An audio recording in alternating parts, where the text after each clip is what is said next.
Assalamualaikum warahmatullahi wabarakatuh. Om Swastiastu, Namo Buddhaya, salam kebajikan sahabat-sahabat dimanapun juga berada. Sakitnya Roy Panji CS saya kira memang sangat parah sahabat ya. Dan setelah saya menonton video, ternyata yang membuat mereka ini semakin akut sakitnya karena adanya Faisal Assegaf sebenarnya. Kita tahu bahwa perdebatan terakhir di salah satu TV nasional, mereka ini sampai dituding oleh Faisal Assegaf sebagai peneliti gadungan, bahkan dianggap sebagai preman sahabat. Aduh, jadi memang tampak mimik mukanya Roy Suryo kala itu betul-betul pucat pasi. Tidak tahu apa yang dia mau sampaikan dengan pernyataan Faisal Assegaf yang begitu keras, tegas, dan itu dilakukan karena ada memang data-data atau fakta yang dimiliki oleh Faisal Assegaf yang saya kira Roy Panji juga tahu bahwa data itu memang A1. Karena kan sebelumnya Bang Faisal Assegaf ini adalah orang yang mendukung Roy Panji. Cuma dia merasa bahwa tindakan-tindakan yang dilakukan oleh mereka semua ini sekali lagi bukanlah penelitian, tapi ini langkah politik. Dan langkah politik itu dia urai bahwa yang paling bertanggung jawab sebenarnya adalah SBY dan Ibu Megawati. Ada dua kata kunci yang disampaikan oleh Faisal Assegaf. Kenapa? Karena memang pertama kali Pak Jokowi ini kan disodorkan oleh PDIP, artinya ada ijazah di sana yang didokumentasikan oleh PDIP, dan pada saat itu SBY yang menjadi presiden. Nah, kemudian menjadi aneh kalau tiba-tiba saja Panji ini tidak percaya dengan yang namanya pemerintah, berarti termasuk Pak SBY pada saat dia menjadi presiden, dia juga tidak percaya pada saat itu. Karena Pak SBY lah yang menjadi presiden pada saat Pak Jokowi pertama kali masuk menjadi calon presiden, dan pengendali arsip nasional ya di bawah kepemimpinannya sebagai presiden kan. Oleh karena itu tak kalah Roy Panji Moradang malam itu juga ya di acara yang sama, saya kira dia hampir tidak bisa bicara. Ya menurut saya salah satu yang membuat Panji itu sakit tidak bisa bicara ya karena pernyataan-pernyataan Faisal Assegaf yang memang langsung menusuk ke jantung Panji CS ini.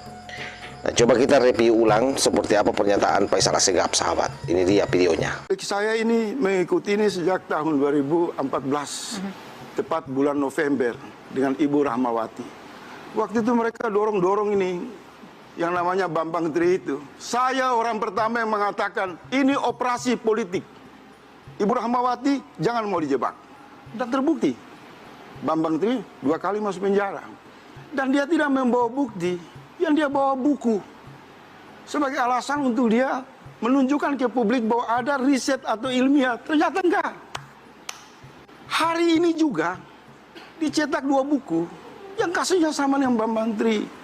Kalau saya mau jujur ke publik, udahlah, orang-orang ini tidak mewakili karakter intelektual. Nyinyiran, berdebat dengan gaya-gaya premanisme. Kalau Mas Roy mau ini masuk ke jalur akademis, saya sarankan sederhana. Fakultas Hukum UI, Fakultas Hukum UGM, 5 kampus saja. Duduk menggelar sidang akademis. Anda peneliti, bawa data. Anda peneliti, bawa data. Tidak ada peneliti yang teriak-teriak di kantor polisi, di jalan-jalan, demo-demo dengan mengklaim intelektual. Itu gadungan. Jadi memang kalau kita mendengar apa yang disampaikan oleh Bang Faisal Assegaf, ketika menyamakan antara apa yang dilakukan oleh Roy Panji CS ini tidak ada bedanya dengan Bambang Tri, itu pukulan telak di situ.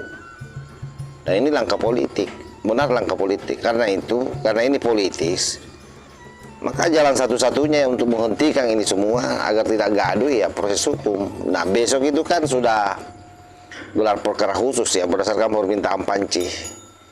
Dan saya dapat bocoran bahwa akan ada orang yang tidak hadir besok.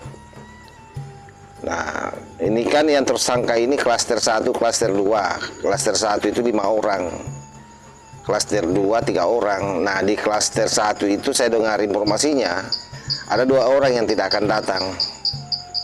Jadi yang datang itu di klaster 1 hanya Rizal Padilla, kemudian Ibu Kurnia, kemudian sang aktivis Premang Rustam. Lalu di klaster 2 itu yang tidak datang itu si Ratu Halu, yaitu Pausia ya, Dokter T. Pausia. Nah, Panci kemungkinan hadir dengan Rismon Sianipar. Mudah-mudahan Panci tidak sekarat besok kalau sudah gelar perkara khusus.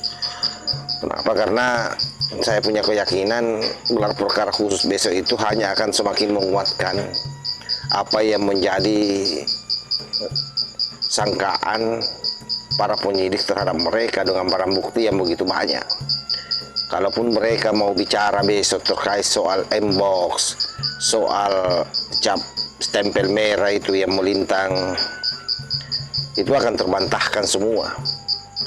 Kenapa? Karena sudah banyak juga yang membahas ya, salah satunya di Kontemo 1 TV itu sudah bahas habis-habisan bersama dengan Roli Teguh. Bagaimana hal yang biasa saja sebenarnya dilakukan oleh Roy Panci ini, seolah-olah itu menjadi hal yang sangat luar biasa yang tidak bisa ditemukan oleh orang, padahal itu biasa saja. Karena itu sahabat-sahabat sekalian,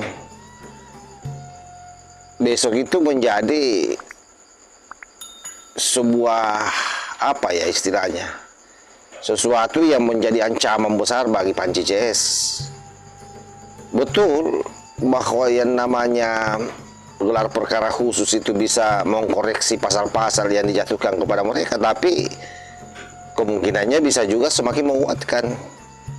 Nah, kalau saya melihat situasi yang ada hari ini dengan berbagai macam perdebatan-perdebatan yang tampil di kanal-kanal YouTube ataupun misalnya di TV nasional, posisi Panci sama sekali tidak ada penguatan sama sekali terhadap tuduhannya kepada Pak Jokowi tentang ijazah palsu. Jadi tidak ada data-data yang valid, semua data-data palsu.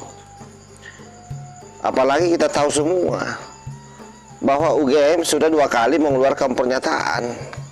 Karena itu saya mengatakan dari dulu bahwa hanya orang gila yang percaya ocehannya ini Roy Panci CS. Tetapi kan memang kegilaan itu kadang-kadang muncul efek daripada giringan politik. Karena kasus ini kita tahu memang sangat politis, hanya mau mendegradasi Pak Jokowi dan Gibran. Tetapi saya kira itu hanya mimpi. Sebab bahayanya kedua orang ini semakin diserang, semakin kuat posisinya. Dan bisa dibayangkan nanti pada saat misalnya masuk ke persidangan lalu betul-betul ijazahnya Pak Jokowi diputuskan itu asli, aduh, semakin melejit namanya Pak Jokowi sebagai orang yang sangat sabar, yang sangat tabah. Betapa dia dihinakan tapi tetap dia menjalani proses persidangan itu dan hadir di sana sampai membawa 4 ijazahnya, karena janjinya kan seperti itu, sahabat. Dan di sana dinyatakan bahwa sah. Semakin habis Roy Panci, semakin habis orang-orang yang mau menghabisi Pak Jokowi. Kalau benar Demokrat di belakangnya ataupun PDIP di belakangnya, Ibu Mega dengan SBY, AHY, Ibu Puan, maka semakin habis mereka-mereka ini. Ya kita lihat saja nanti. Dan pada saat itu betul-betul Panci sudah sakit benaran, luar dalam. Pokoknya lahiria dan batinianya akan sakit karena dia akan dikerangkeng, sahabat.